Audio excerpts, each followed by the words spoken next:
L'histoire que je vais vous lire s'appelle Pablo de Rascal.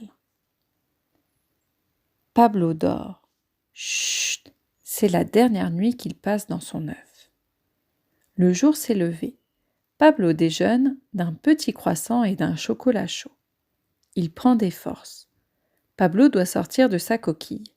Maintenant, il est trop grand.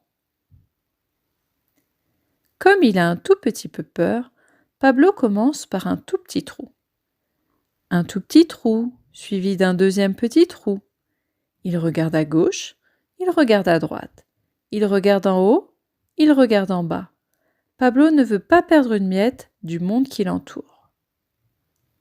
Comme il aimerait bien l'entendre, Pablo perce un troisième petit trou. Un troisième petit trou, suivi d'un quatrième petit trou.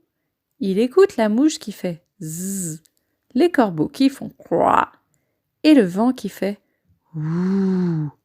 Pablo ne veut pas perdre une seule note du monde qui l'accueille. Comme il aimerait bien en respirer les parfums, Pablo perce un cinquième petit trou pour y passer son bec. Il découvre l'odeur de la terre et le parfum des fleurs. Comme il aimerait bien s'y balader, Pablo perce un sixième petit trou pour y passer une patte.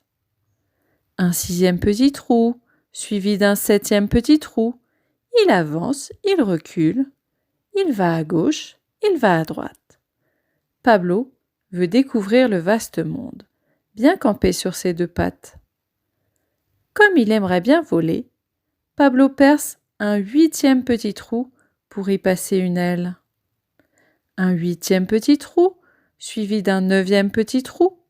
Pablo s'envole, Pablo vole, il n'a plus peur, il ne lui reste plus qu'à se débarrasser de sa coquille.